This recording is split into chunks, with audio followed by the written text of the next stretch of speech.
Juízes, capítulo 6, verso 25.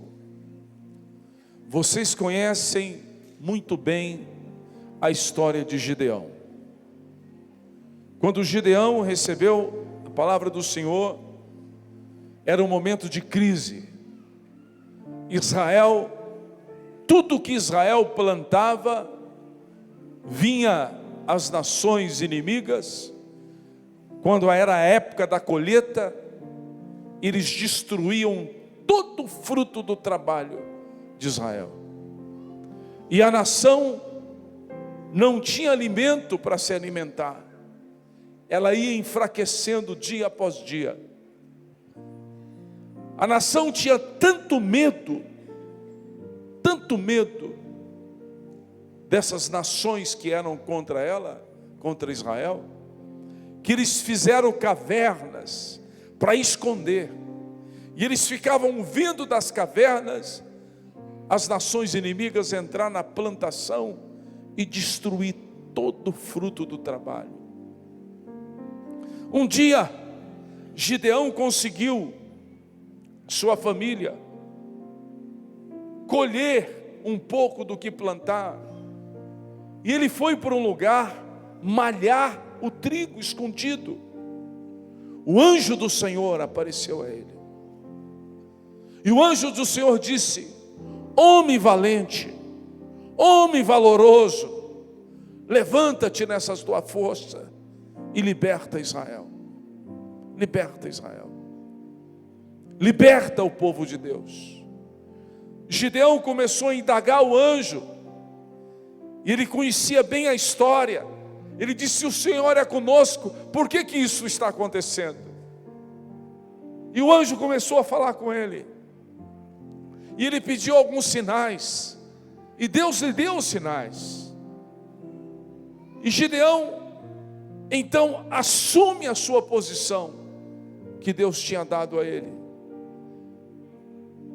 E chamou as pessoas que queriam lutar aquela batalha por Israel, pelo povo de Deus. Vieram muitos. Deus falou: não, tem gente demais. Fez um teste, saíram muitos. Depois ficaram outro tanto. Deus falou: tem gente demais. Fez outro teste e ficaram 300. E com esses 300 homens destemidos, compromissados com Deus, compromissado com a causa de Deus, compromissado com Israel. Quem tem compromisso com o Brasil? Levanta a sua mão. Quem ama o Brasil? Quem ama? Quem ama? Eu amo, eu amo. Quem sente no seu coração uma dor quando você vê esta bagunça que está acontecendo? Quem sente?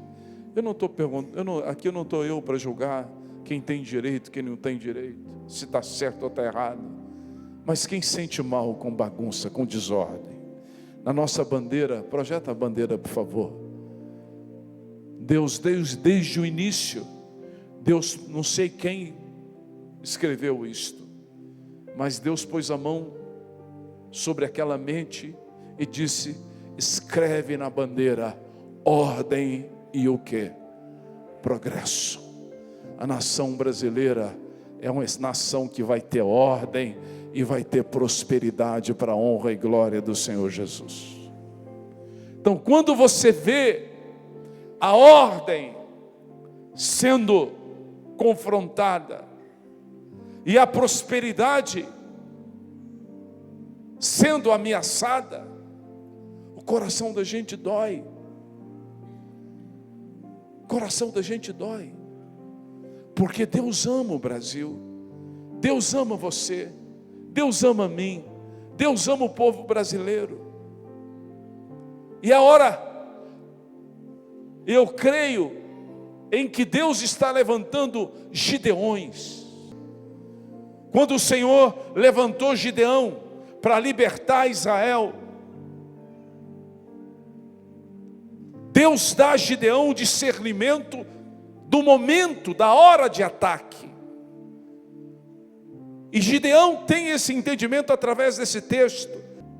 capítulo 7, não 6, verso 17. E lhe disse: olhai para mim, fazei como eu fizer. Gideão está dizendo: chegando eu às imediações do arraial, como eu fizer, assim fareis.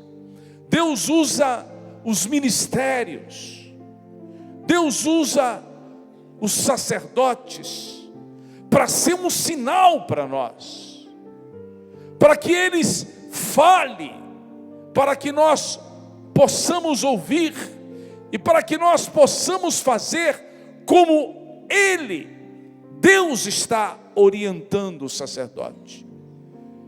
E diz aqui no verso 18: quando eu tocar a trombeta, e todos os que comigo estiverem, então vós também tocareis a vossa, ao redor de todo Israel, e direis: pelo Senhor e por Gideão.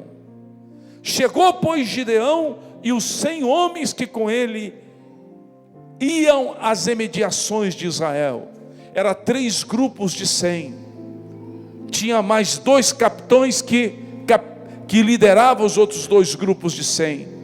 Quando os 100 que estavam com Gideão chegou, diz a Bíblia aqui, as imediações de Israel, do arraial, ao princípio da vigília, havendo pouco tempo antes trocado o que? As guardas. Naquele momento da mudança da guarda, na mudança da autoridade que estava sobre aquela região, naquele instante que ia se mudar o governo espiritual também, era o momento de agir, era o momento de agir. Tanto o reino das trevas quanto o exército de Deus tem esse discernimento, que na hora que é para mudar a guarda, na hora que é para mudar o comando, aí que nós temos que agir.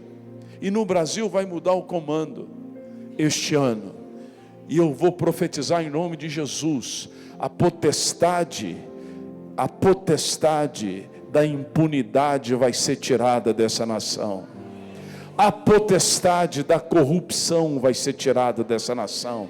A corrupção que está inserida na cultura, aquele demônio que foi colocado na cultura de corrupção do país, ele está ferido de morte. E por isso nós vamos ver uma nova nação em nome do Senhor Jesus. Vai nascer um novo Brasil, dominado pelo poder do reino de Deus, dos valores do reino de Deus, da justiça do reino de Deus, da misericórdia, da paz do Senhor Jesus. Eu e você temos que ter esse discernimento. Essas coisas que estão acontecendo é porque é hora de mudar a guarda. E se nós não posicionarmos espiritualmente, se nós não tomarmos uma posição como profeta, nós não podemos sair da igreja e ser homens só naturais. Não, eu estou desse lado, eu estou desse lado, eu estou do outro lado. Eu não estou de lado nenhum, eu estou do lado do reino de Deus. Nossos valores são os valores do reino de Deus. Jesus disse: buscai em primeiro lugar o quê? O reino de Deus e a sua justiça, e todas as coisas lhe serão o quê? Acrescentada. Levanta suas mãos e repita comigo. Fala: Jesus disse: Pai nosso que estás no céu, santificado seja o teu nome. Agora diz bem alto, fala: venha a nós, venha ao Brasil o teu reino, seja feita a tua vontade, assim na terra. Levanta suas mãos e diz: como é no céu, Senhor. Na troca da guarda, eu e você temos que ter esse discernimento. É hora de implantar os valores do reino. Jesus disse: o reino de Deus não vai vir de forma visível. Realmente, O reino de Deus não vai vir com um cetro. O reino de Deus não vai vir com um trono. Não vem com algo visível. O reino de Deus não vem com carruagens. O reino de Deus não é algo visível. O reino de Deus é invisível. O reino de Deus é como um fermento. O reino de Deus é invisível porque o reino de Deus são valores. O fermento, os valores vão entrando no coração do homem, vai mudando a vida dele, ele vai mudando as suas atitudes, ele vai transformando o lugar onde ele está, e o reino de Deus está entrando nesse país, de norte a sul, de leste a oeste, na mudança da guarda. O reino de Deus vai ser implantado nessa nação. Você crê nisso? Quem crê, levanta suas mãos e fala: eu creio no reino de Deus. Se cada um de nós, na função que temos, formos um instrumento do reino, esse país será mudado na troca da guarda. As potestades vão cair em nome do Senhor Jesus. Eu contei isso aqui. Eu tenho comigo alguns princípios que eu não mudo. Essas viagens, agora morando lá, morando aqui, viajando para toda hora, pegando avião, nós fomos tomar um café no aeroporto, correndo, e faltou, na hora que eu fui pagar, o rapaz não tinha, como é que é? Ele não tinha troco, R$5. Ele falou: não, o senhor, eu não tenho troco, mas eu tinha tomado café, eu não uso cartão, vou ter que usar, mas não uso, né? Cartão é perigoso, né? Que você gasta demais. Aí eu falei para ele, eu olhei bem nos olhos dele, falei: e agora? Eu falei para ele: olha, eu sou evangélico. Eu não sei se ele me reconheceu. Eu falei: eu sou evangélico, eu vou te pagar os R$5. Eu não posso perder o voo. Eu vou, mas eu vou te pagar. Ele falou: tudo bem, tudo bem. Eu fui embora, né? E toda semana eu vou a São Paulo e volto. Toda semana, toda hora eu passava no aeroporto, não vi o rapaz lá no caixa. E aquilo me incomodava. Falei: Rubem, está errado. Mas se eu pagar para a moça que está lá, não é o rapaz, como é que fica? Passou um mês, na hora que eu passei correndo, ele estava lá. Eu falei: meu Deus, graças a Deus. Meu problema não era os R$5, meu problema não era o rapaz, meu problema era eu e Deus. E eu cheguei para ele, eu falei: eu estou te devendo R$5. Ele falou: do quê? Eu falei: um mês atrás eu tomei um café e comi um pão de queijo, e eu falei que eu voltaria para te pagar. Ele falou: precisa não. Olha, eu falei: precisa sim. Eu te falei que eu sou evangélico. Toma aqui, ó. Deus te abençoe, obrigado por ter confiado em mim. Isso é reino. Se você e eu, o reino não vem visível, o reino vem com valores, o reino vem com princípio. A mudança que vai acontecer de governo nessa nação, nós só iremos vencer a corrupção e a impunidade se nós não formos corruptos e se nós formos justos. Você entende o que eu estou dizendo? Isso nas pequenas e nas grandes coisas. Deus está nos chamando para um novo momento. Deus está nos dando uma oportunidade. E essas igrejas estão cheias de gente que fala contra a corrupção e é corrupto.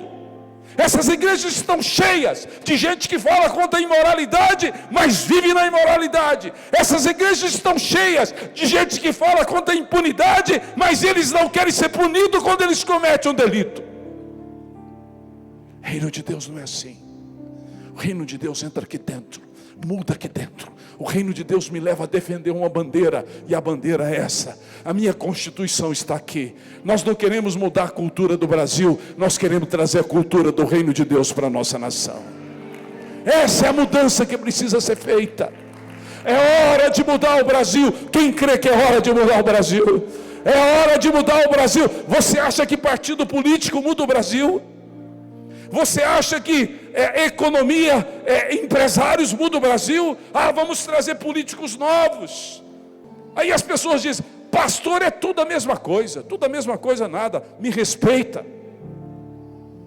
Quando nós generalizamos, os políticos não prestam, tem muita gente boa, tem muita gente séria. O problema é que se valoriza quem não presta, só coloca na televisão quem não presta. E eu vou dizer algo para você: esse país vai mudar. esse país vai mudar em nome de Jesus. Deus vai tomar as redes de comunicação na mão do diabo e vai colocar na mão de homens e mulheres que temem a Ele. Deus vai tomar a educação desse país na mão de Satanás e vai colocar na mão de pessoas que temem a Ele. Deus vai tomar a economia dessa nação na mão de pessoas que estão com pacto com o diabo e vão colocar na mão de homens de Deus. Você vai ser um empresário rico, abençoado pelo Senhor. Deus vai tomar a arte desse país e vai colocar na mão de homens e mulheres que temem ao Deus Todo-Poderoso. Deus vai quebrar o espírito da religiosidade e vai levantar uma igreja que ama o Senhor Jesus. Você crê nisso? Quem crê, diga aleluia.